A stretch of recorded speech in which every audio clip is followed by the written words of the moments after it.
Jesus didn't have a problem with people that's in the streets. He had a problem with religious people. How can I help anybody when when I was not even able to help my own son? I would never do that. I would never do that. And I became that in a matter of minutes when they took my pain pills away. And I said, I'm not where I want to be, but thank God I'm not what I used to be. This is Faith in Your Recovery. I am Randy Davis. Welcome to the battle. Welcome and thanks for joining us for this episode of Faith in Your Recovery. Today, through the guidance and the knowledge of Dr. Ardeshir Mehran, psychologist, behavioral researcher, and much more, we're going to look at anxiety, depression, and mental issues. And there's a reason why I don't say mental health issues at this time. And as Dr. Ardeshir shaking his head, we'll explain that as we go. But we hope we can bring a challenge to your understanding, your knowledge, your experiences, and I'm sure we can do that. Dr. Ardeshir believes that these behaviors, these issues of our depression, anxiety, and mental issues can be pointing us toward unfulfilled potential. And he also believes there is a cure. And that's the hopeful part. And that's the exciting part. Dr. Ardeshir received his professional education from Columbia University in New York. He now resides in Northern California, the Bay Area. Randy, you froze. Okay. Are we okay, Eric? Yeah, we'll just keep going. Eric says it's okay here. Thank you. Sure. Dr. Ardeshir resides in the Northern California Bay Area, San Francisco. Welcome, Dr. Mehran. Great. Thank you so much, Randy, to be with you and with your listener. And the way you describe it, and even the message about finding healing and not listening to the labels we get, that's what I like to bring to your attention and to your listeners, that actually we have not been solving the right problem. Well, listen, we are the experts today, and I know you feel that in your own field. I feel like I can do my best. Yes. So we're going to give them our knowledge, challenge their knowledge. So I feel good with that. Throughout this time, we'll discuss your book you've written, You're Not Depressed, You're Unfinished. I love that title, and as I did a little research, I've come to get an understanding of what that's about. Then I certainly want you to touch on your Bill of Emotional Rights. I'm a man of faith. I've been a pastor for 40 plus years. And I'd like the I am statements, the I statements that you have used to describe these. So we'll look forward to that. But I want to go back to another point in your life before we get into all that heavy stuff, okay? All of that deep knowledge. And I want to talk about someone who left a lasting impression on you, somebody who just touched you in a way that has certainly challenged your life. And I'm talking about a guy who had a great love for peanut butter, banana, and crispy bacon sandwiches. Folks, if you don't know who I'm talking about the king of rock and roll. He changed this world, not just the music, but I believe the entire culture. That the gentleman Elvis Presley was indeed an icon of our lifetime. So tell us why Elvis fascinated you so. Break us into that, please. So Elvis, the way, and I saw his movie and I read all through my life, he was a man of love and faith. When he sang, he did his art. He was in the mood of gospel and really was talking to a greater being. He was just doing his soul's work. He came to collide with money-making machine of music industry, Las Vegas, and so on. And he became an object. We admired him. But I don't know how many Elvis's song on my phone and my Spotify, and I listen to them all the time. When he sings, there's an element of clarity, of purpose, of love, simple love, of devotion. And to me, everybody has a music. Everybody has a way of melody. We lose that melody.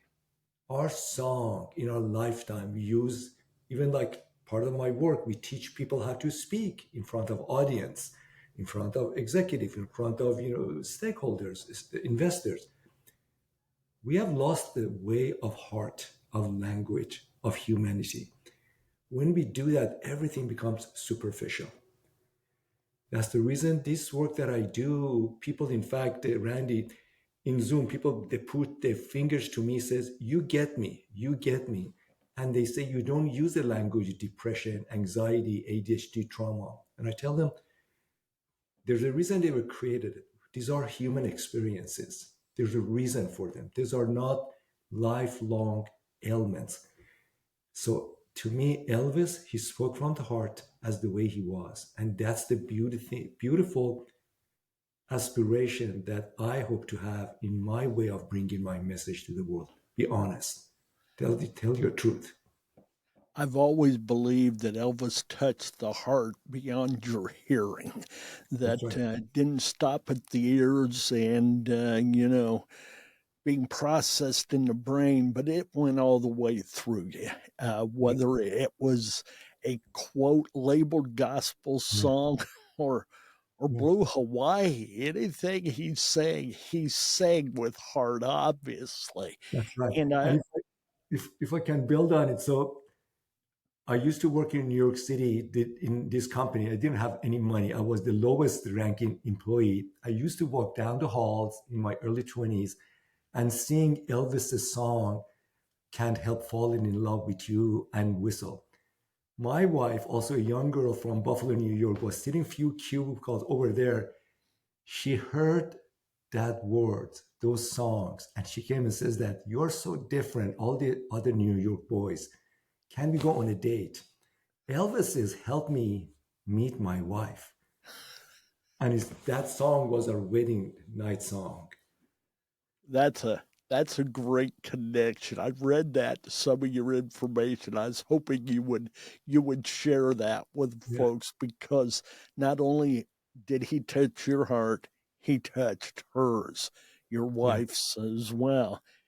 I understand there was another major incident in your life that has formed some of your goals, maybe infused your creativity, and that's some of the struggles your mother had.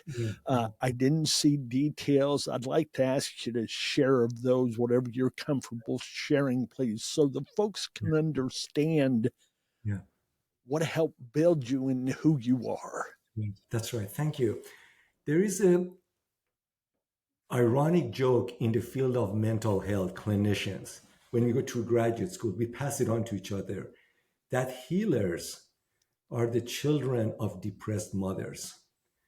And they go through life to heal the wound of their caretaker and trying to bring some peace to the wounds that never got healed. Wow. So my mom was an extraordinary woman. She passed on, so has my dad. But she was hurt. She was a child of trauma, a gifted woman. To this day, I'm thinking, Mom, I admire her. I love her. I pray to her all the time. And we all got hurt. There were 6 of us. So the reason I went to therapy, to psychology, was trying to really heal my mom, my dad, my own family, 6 brothers, sisters, and we were all struggling. What happens in families when there's a struggle, you don't see it. You come, accept it. We're all like this. We're quirky. We get into family argument during holidays. So there's a sorrow, there's a pain that never goes away. So the reason I went to clinical field, I have doctorate, 3 areas of specialties, 4 masters, so many credentials. I learned my trade in the school of life from my mother, from some of my patients, and people who came to me with their pain. So this journey I came upon, really discovered that the reason people are hurt, it's not the clinical brain chemistry or like broken brain, it's broken hearts. Broken hearts create so many problems. Going to back to Elvis, once you bring the heart, when you're trying to mend the heart, the soul, people will find their way. And there's a original design. I love the way you talk about fate. We all have original design. Original design is good. Life give us sucker punch. All of us, we get it. Then we start to focus on the punch versus go back to your original design. You find healing. My work is about finding the design, the goodness inside you that no psychologist put it together. And instead of trying to fix something that be less of depression, anxiety, ADHD, know your original design and bring that, claim that, and you will see literally your depression, anxiety, ADHD dissipate, goes away. Know your original design. I like that quote, and I like the joke that, from your school days that you shared with us. I want to, as you said earlier, I want to, just if I could, I'd be pointing at you right now saying, you get me with this, because at the age of 23, my mother took her life. And I am sure I've spent a lot of the rest of my life trying to heal her hurt as well as my own. It has certainly been a driving force. And no way did I want to lose her that way, but no way was I going to let that be the thing that held me back. So I can relate to what you're saying there. Yeah, that, just that pointing finger there, I'm able to get to you. So pardon the point, but you get what I mean by that. Okay, that's in total respect that I share that. From everything I've read about you, I get the impression that you believe anxiety and depression, which I see as two of the significant gateways to addiction. That as we look back, that along with trauma, and there are other issues, and I guess it depends on definitions and lines, but that you believe all of that can be healed and even cured. It's not just a matter of treating and trying to keep it from getting worse, but you honestly believe it can get better. Is that accurate? I believe in it, and I want to put it out there. First of all, a couple of things, that there are folks listening to you that they are in treatment, that they are going seeing psychiatrists, psychologists, they're on medication. Please don't stop your treatment. What I'm sharing with you is a point of view backed by 30 years of research. So there is a science behind depression and anxiety, and there's a reason I focus on those two. The reason we know more about them, this is the research came actually from 1970s, from Veteran Affairs hospitals working with soldiers from Vietnam War and then later on for other wars, that these are soldiers that they went through, atrocity of war, PTSD, hurt, that the medication, current way of therapy were not helping them. They were miserable. So few clinicians started to ask different questions instead of medicating them, electric shock with them on 2 hours of therapy, that they are telling a story with their bodies, with their flashbacks, with where they're acting out. So they start to pay attention when we get sick, we get ill, what actually happens to us. So anxiety, so I'm going to give a sense, if you're feeling anxious and depressed, what does it mean? Anxiety at its core is a sense of stability, prediction, and control. We're trying to find your way. You just almost like a free falling. You just want to get some stability.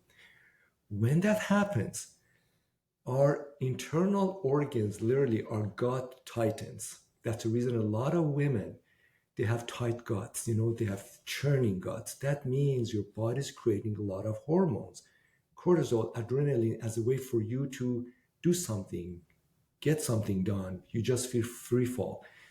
With men, a lot of them, when they go through those kind of situations, they have cardiovascular problems, heart problems, blood pressure, breathing problems. That means they're trying to act something, do something to calm down, get predictability. They cannot find it. When that happens, the answer is, instead of medicating, which a lot of clinicians do, trying to find what is going on in your life that you need a stability. In a small doses, taking back you, taking back control, stability, predictability. Once you do that, your body, your nervous system, your breathing, your heart rate, all of those calm down. So your body, when you get ill, your body is trying to tell you, is almost your SOS signal. Do something. Don't numb it. You talked about addiction. Addiction is diversion. There are a number of senior leaders, high potential entrepreneurs call me, they are on substance abuse, including porn or just infidelity, because they are out of balance and you're looking as a way to numb themselves. Depression is a different animal. Depression at its core is a sense of loss, grieving, and mourning. The way you lost your mom, the way my mom left this world and I could never close a loop with her, there was a bereavement going on and it's still going on. And you know it. There's a heaviness in your soul. So when depression happened, you're grieving. The key to remember, a lot of clinicians talk about depression as an affective mood disorder. You're trying to make you feel less heavy, have more hope, eat better, have more romance, just be happier. Those are symptoms. It's about depression. It's always focused on a loss or series of loss. And that's the reason I wrote the Bill of Rights. If you ask people what is going on in their life, in their experiences, you see there are common experiences. Men, women, different culture. You live uptown, you live downtown. It's the same human loss we experience. Go to the loss. Depression, does that fit into the idea, the unfinished business you mentioned earlier? That's right. So what I found out over 30 years, I don't know how many hundreds of people, instead of as a clinician, trying to make them suffer less, I asked them, tell me, what are you seeking? What are you looking for in your dreams, in your hopes, when you have that glass of scotch? What do you see in your body, in your heart, in your longing? Do you realize everybody has a story? Everybody's seeking for something. That something is the story that will save your soul. You know it. Depression, your story of a pain that you know it. There's nothing wrong with your brain. There's nothing wrong with your brain chemistry. You've come to tolerate your sorrow. Your sorrow will lead you home if you listen to it. So, Dr. Ardeshir, where do your colleagues stand on what you're sharing with us right now? And I'm sure that depends who you talk to and, their expertise. But do you feel like you have the kind of support for your thinking that you need or deserve? I don't mean personal satisfaction, but to make your thoughts work and accepted. Thank you, Randy. So my book came out in end of May. So this work was ready for almost 10, 12 years. And I was sitting on it. I didn't know what to do because I was a corporate executive. I had a day job. make good money. I was a role model. And I was thinking, I didn't know what to do with it. And I was literally getting depressed. It was in series, and I talk in my book, series of epiphany and a pain. It was a anguish, that a sense that Ardeshir, and I mean it from really my soul, this work doesn't belong to you. You're just a delivery guy. You need to bring it to the world. Give it to the world. You and I and even I get choked up that you do your work, we will do our work. So my book came out in May, and I was blown away by the receptivity of people. So I thought maybe my wife buys the copy and my sister buys a copy, but clinicians write me, and people write me from across the world, and their message basically is that I found me. I found a way that is based upon hope versus more therapy, more medication, and just tolerating my struggle. There is a tension in the clinical field between mainstream psychiatry, that they believe all of our ailments is mind and brain chemistry. That's the reason there's so much pharmaceutical and so much treatment, medicine for ailment. The people who've done this work, they see that within 5, 10, 15 session, you will get significant turnaround and you find yourself. And I tell my colleagues, a number of them psychologists, that the whole notion of open-ended psychotherapy, weeks after weeks, months and years, is based upon false assumption. It's basically symptom management. When you help people find their original design, find their loss, know what they are missing, people go to the process of restoration. Healing is restoration. Once you show them the playbook, the manual to their own self, people can find their way home. That means less money for psychologists, and I'm fine with that. I want you as a client, go home quicker. Go find you. That's my reward. I don't need you to come and give me a lot of money for weeks and weeks and weeks. So there's a tension in psychology, but my people, you read my Amazon book reviews, I don't know those people.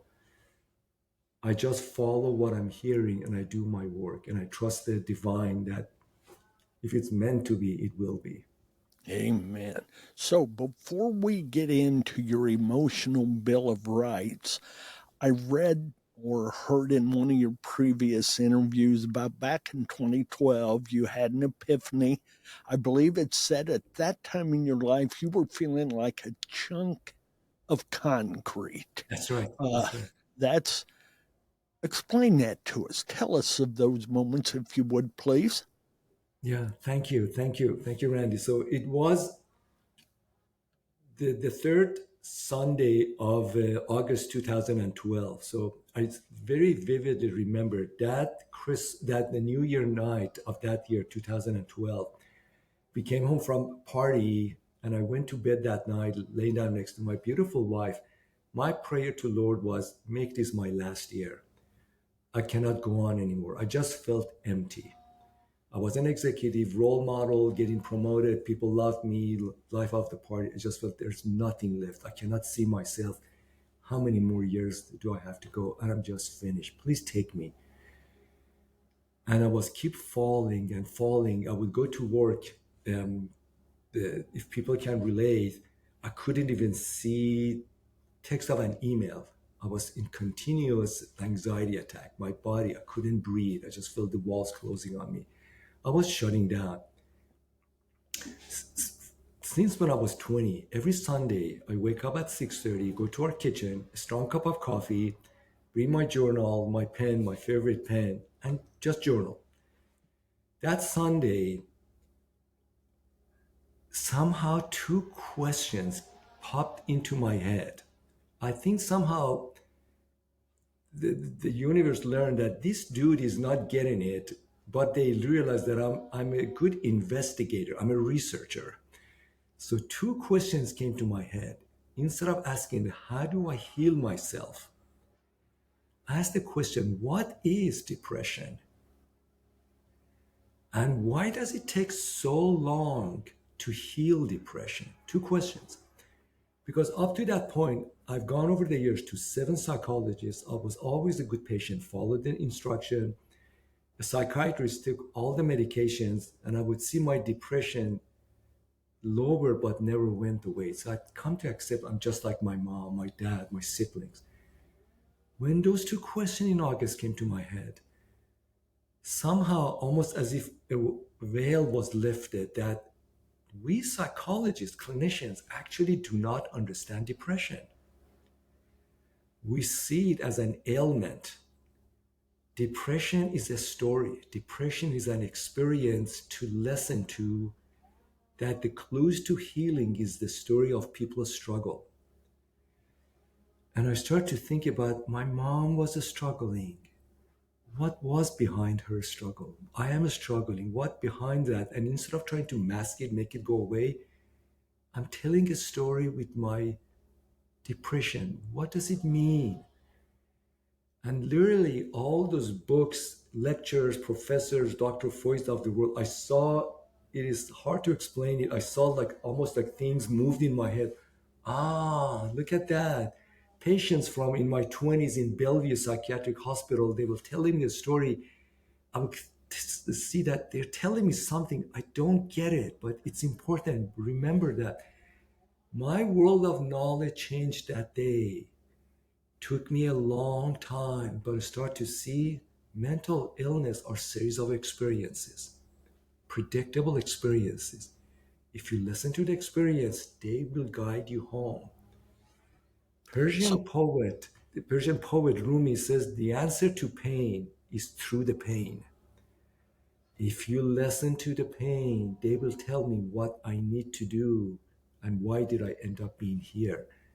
That changed me. I stopped taking my medication from psychiatry, threw everything in the trash, and started to say, follow the breadcrumb of your pain. That will lead you home. So, was this somewhat a return to your original self during that epiphany? Did it took you back to where you were in the fall, as I believe you worded earlier, somewhat began, but by going back there, you can recover that original self. That's right. Exactly. So to this day, when people call me and they call me, say that I've been to, actually this is common between, I've been to psychology, psychiatry, medication, trauma, and I've come to accept that. But your book, your message resonated with me. And I tell them point blank, dear friend, if you're depressed, this is what it means. Some basic emotional needs of yours didn't get to be fulfilled in life. It's unfinished. It's unfinished. They were violated. They were dismissed. They were degraded. Or you didn't know these are your rights. Parents didn't give it to you. Teachers, bosses, society, mayor, you were born to experience them in life. Once you know that, you claim yourself. That's really that elemental. So go ahead. I think that's a great lead into those 7 emotional rights that you've alluded to and I mentioned in the beginning. I think it's a good time for us to hear them with your explanation. Thank you. So Randy, I'd like to invite your listeners, as I mentioned this, for them to hear my words and let them almost reverberate against your body. These are not intellectual concepts. These are, we feel them. These are the whole person experience. So listen to my words, translate them in a way that makes sense to you, and see what shifts, what energy, what glimpse or excitement or just sorrow comes up. There are 7 needs. They happen right at birth all the way to our death. One of the things I learned in my work, by the time we get to middle age and we get later in life, we think people stop growing. That's incorrect. Number of my clients, they are senior citizen in their 70s and 75. Grandparents who read my book through their children and say that my kids put me in nursing home, said, Mom and Dad, go there till you die. I read your book and said, oh my gosh, I'm not done. And so the needs start, the very first one, sense of I belong. You were born with the need, with the right to belong to a tribe, to loved ones, to be loved and receive love and reciprocate love and create love. This is as elemental. The way you held back in life, the way you were kissed, they were attended, you were fed, your needs were met, that you belong to the community of people. This is the elemental sense of belonging. I belong. When it's high, you feel that there's a sense of backbone. There's a people you go to. There could be argument, there could be frustration, which they always are, but you are welcome around the table. People are loved. When people look at you, they see your face, they see your eyes. You can be you. When it's low, you feel empty, you feel shallow, you feel isolated. You're in a room full of people admired, and you feel lonely. Most of the people who take their lives, and I had some of that in my own family, they are extreme isolation and nobody sees that. And they just go down and they never come out. That's the reason in suicide hotline, talk to somebody, that person has become your umbilical cord. That you love and you receive love and you give love back. The next need is I'm boundless. Boundless is that we have bodies. We were born just like a lioness or lion in Serengeti. We are the full being. The modern man and woman, we become talking heads. That our bodies are transport vehicles. Even the term mental illness, mental health, scientifically incorrect. We feel there's no such thing as body. What we know from science, we don't feel emotions in our head. We feel them in our bodies, in our gut, in body pain, in sensation through our entire body.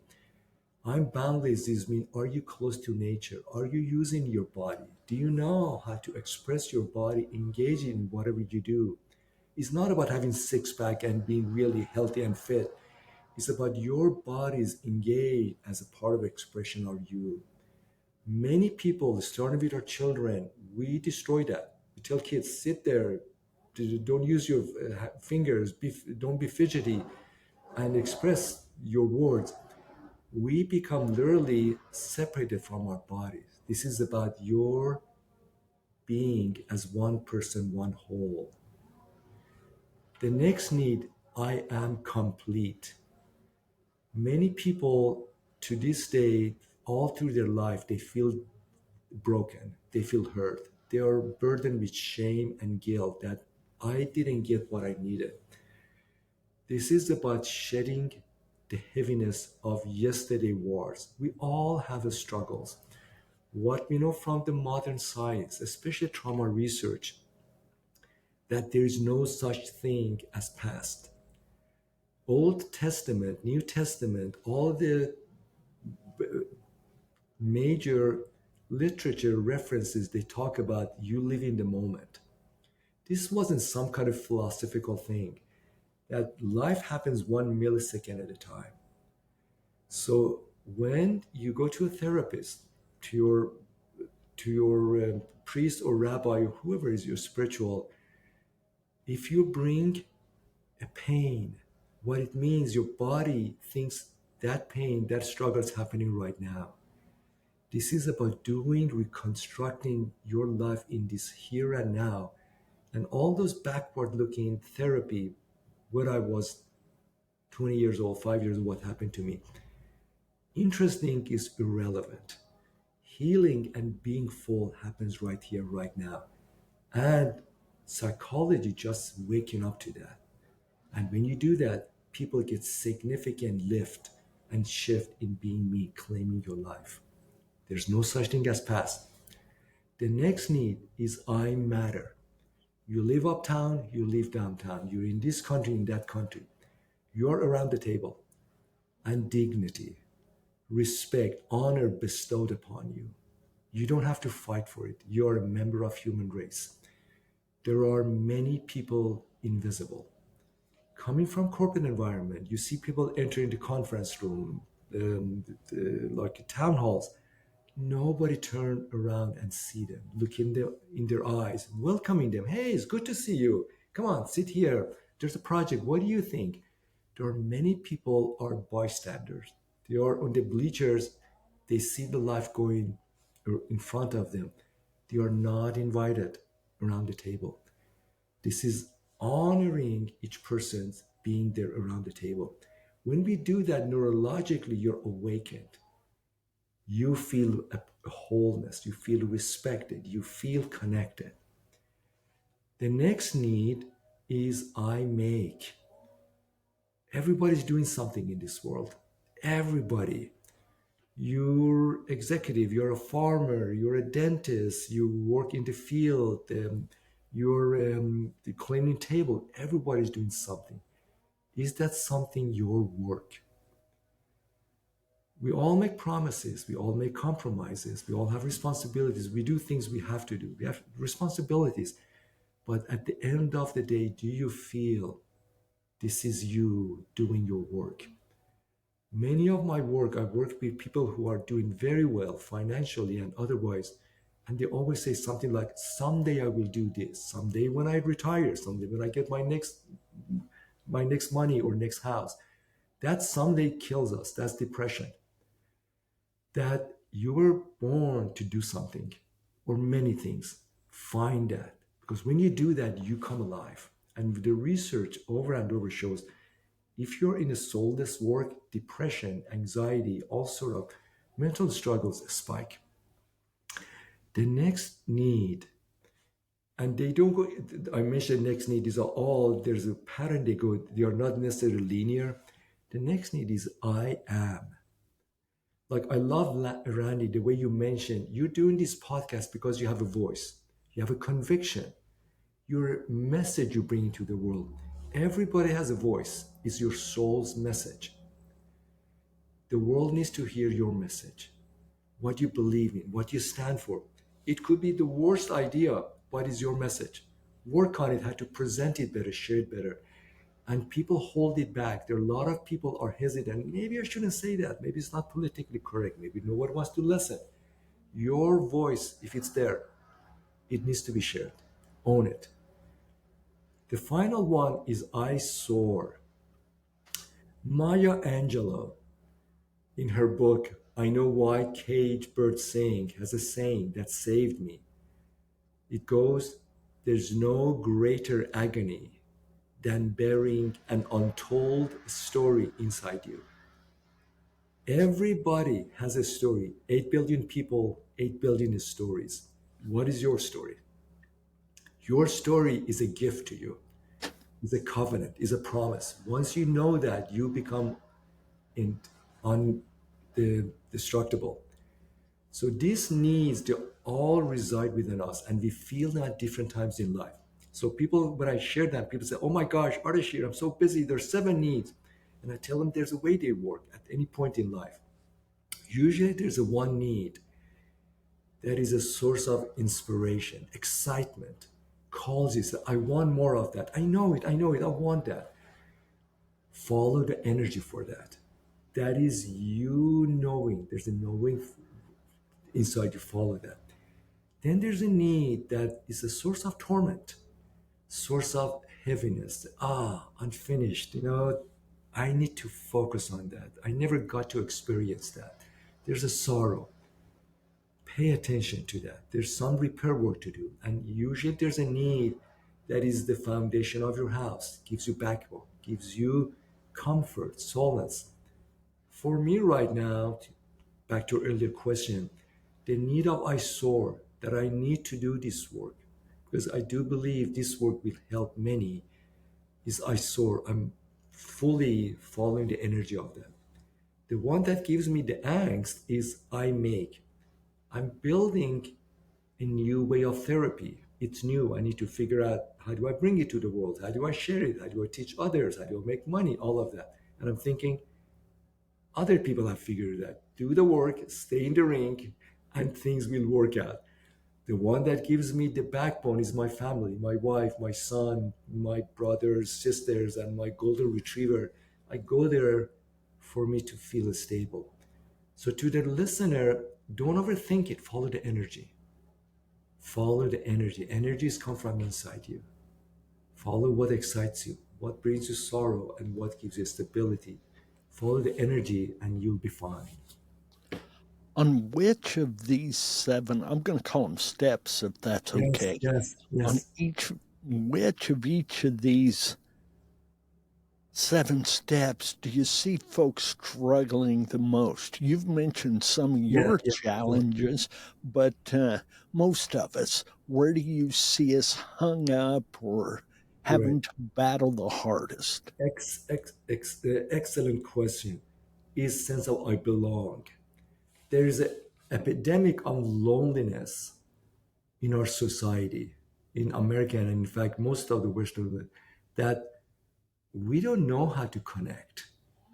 We think being in social media, how many likes we get, or we go drinking with our buddies, that means sense of connection. Connection is connection from the heart. I see you.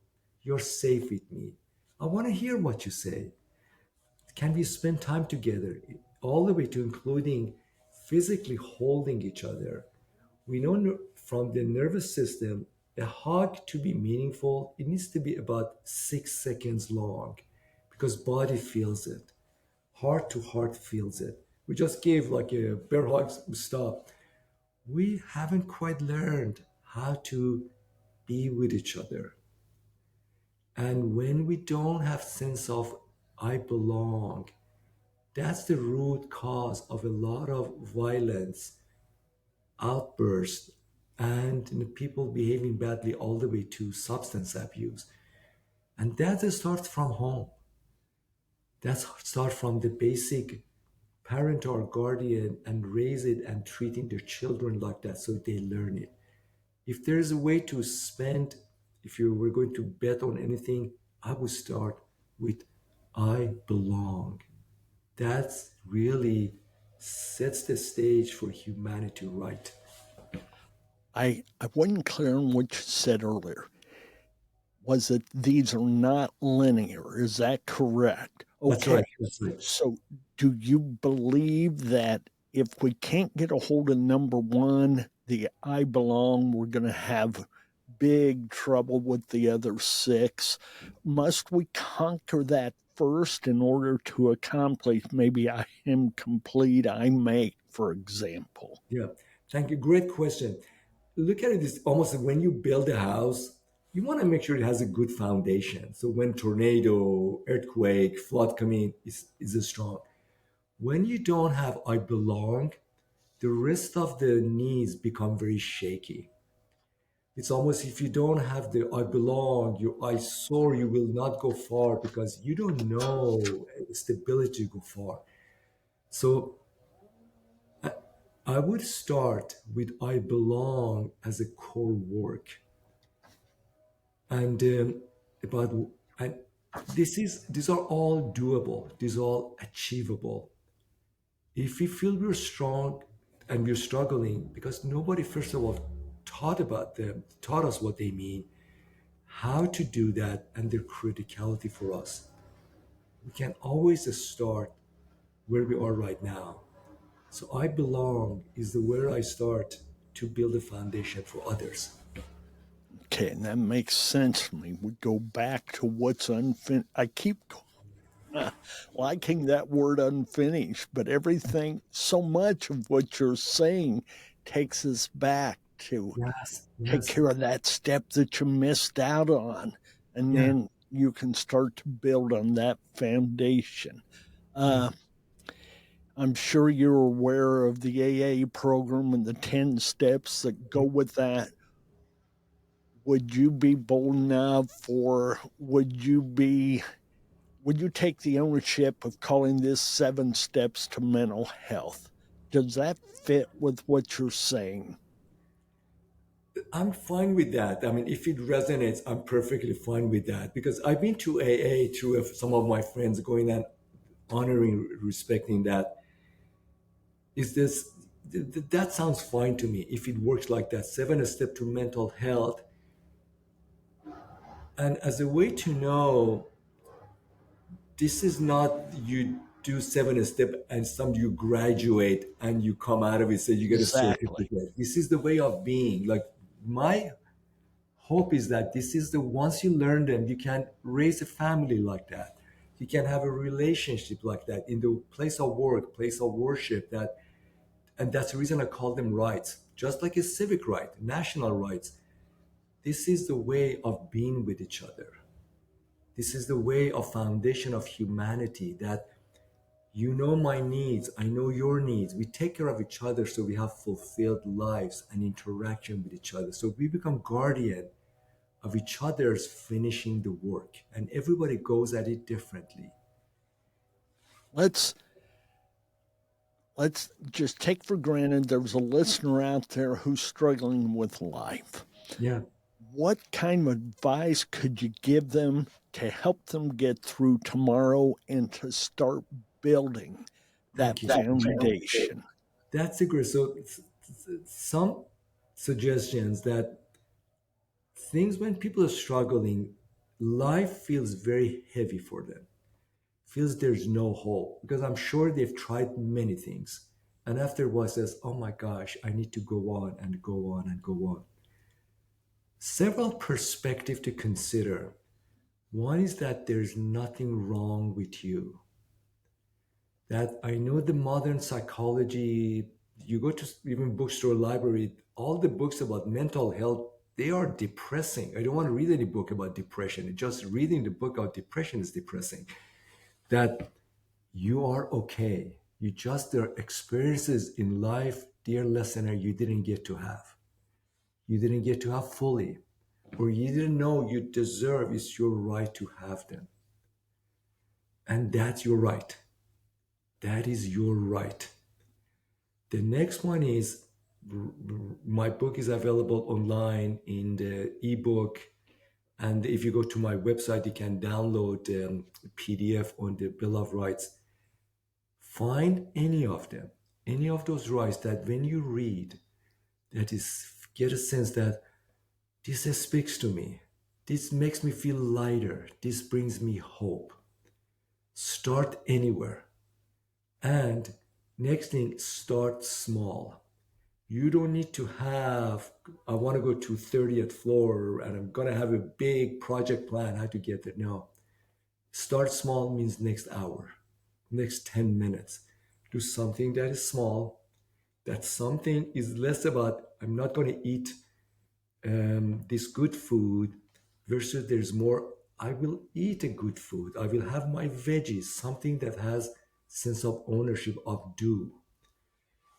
Mental health is at its core about doing. You do things versus holding back. So find things you do with respect to any of those Bill of Rights that you feel you're getting an action done for you that it makes sense, bring you some joy, some light. Because once you do that, that brings you hope to the next step, to the next step, to the next step. Tell us, if you would, about your 30-day mosaic. I found that quite interesting as I was listening to some of your previous interviews. Yeah, so 30-day mosaic is going to that, the I soar. People call this Ardeshir, I'm so lost. I've been in a world of work, responsibility. I know I'm looking for purpose. Where do I start? And I tell them, dear friend, you're already swimming in your purpose. You just don't see it because life has a tendency to make things cruddy. So get a piece of paper. Can be any kind of paper, or claim a wall in your house or anything you have for 30 days. Could be 10 days. Whatever captures your attention. Cut it, print it, pick it up, put it on that space. And that can be like you read an article, you see a flower, you see a picture, and you see a headline, you see like a pine cone on the ground, you see a leaf, you see branches. put it there about what excites you, interests you. Says, that is interesting, that's fascinating, I like that, I wanted more of that. Once you do that, put it there, and come every few days or so, move things around so it becomes cluster patterns. Things like a grass or nature you can put in one place, travel to other place. Don't overthink it. Follow what excites you, interests you, mystifies you. Very soon you start to see patterns. Everybody does. And then zoom out, sit back and say, what is this pattern telling me? What that patterns tell you is that there are interests within you that you didn't pay attention to it. Then the question for you is, what do you do? Maybe this is a hobby. Maybe this is a side project. Maybe go take a class. Or could be your next job, your next role. Two instances, people did that and said, you know what? I'm not in a right relationship. I mean, it's a loveless, joyless, and basically stuck relationship. We've been together. I want more. I want more. So gradually they found a way to get themselves out to different places. So that one is your own story. Make it visible to you, and then you decide where do you want to go with that. That's your private work, and it's a very joyful work, and it doesn't cost any money. Just do it simply. That's why I wanted you to offer this to folks. It's something anyone and all of us can accomplish. Exactly. Yeah, it's a matter of taking the time to do it. And in what you're saying, I'm going back to that idea of follow your energy. And as you start to focus on that pattern, maybe your energy is going to come into greater focus. It will propel you to move forward in a positive way. Absolutely. Absolutely. Randy, what energy people in our Western world, we've been taught to be very logical, emotionless speech in almost all conversation. Energy, everybody has it, everybody. And there's a knowing you have. We all have it. Children have it. We suck the life out of them. There's a knowing you have. Energy is about your own knowing. That's your intuition. Once you listen to it, you realize actually you know a lot more than anybody around you realize that. Even you realize that. There's a knowing. There's a wisdom. Everybody has a wisdom. It's not the guy at the corner office has the wisdom. Everybody has it. Listen to your energy. Listen to your wisdom. Follow your knowing. Another one. Go ahead. Another one of those rights that we have that wisdom. Use it. Dr. Moran, what is there you'd kind of like to wrap this up with? What's one more thing you think we need to know that I haven't addressed or you'd like to go back to? Yes. And also I'd like for you to share with our listeners how to get your book. Go ahead and share those media sources, please. Great. Thank you. Thank you. The one thing is that I did this work because I got tired, including myself, of suffering so long for so many years and no light at the end of the tunnel. We are designed for healing. Suffering is man-made. Suffering is man-made. We are designed for healing. I don't want you, dear listener, to suffer. If you're like me, you can be depressed, anxious, and say, this is life, life sucks. Please don't do that. Now we know better. Now we know better. And you were designed for healing. Find it for yourself, for your loved ones, for your world of work, for your people around you, and you will find it. It's there. Nobody taught us that. That's my work. And it's not me. There are many people bringing it. It's almost going against the current psychology and psychiatry. The way you can find me, go to my website, www.ardeshirmehran.com. And I'm a free open source. Give it to the world. People should know this. Use it. Give me feedback. Write more, but use this work. You're designed for healing. Get to know your original design. Get to know your right, and don't compromise. These are your rights. Don't give it away to anybody. Claim them. Just in case there's any confusion, and you correct me if I'm wrong, please, Dr. Ardeshir, Ardeshir,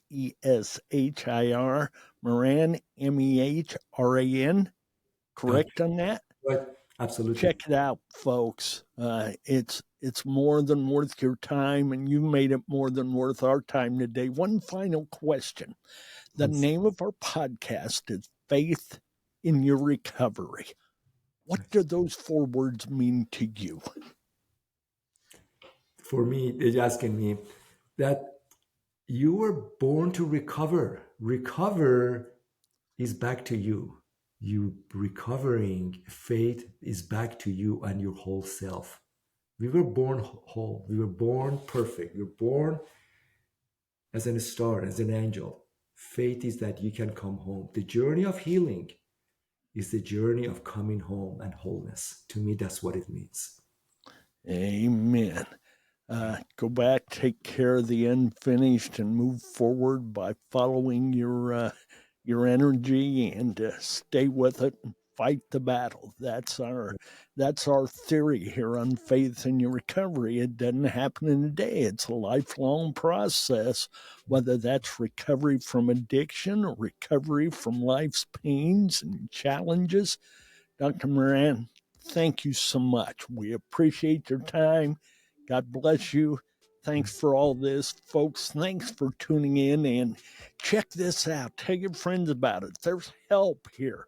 We told you in the beginning we'd give you hope, and I believe we've been successful with that.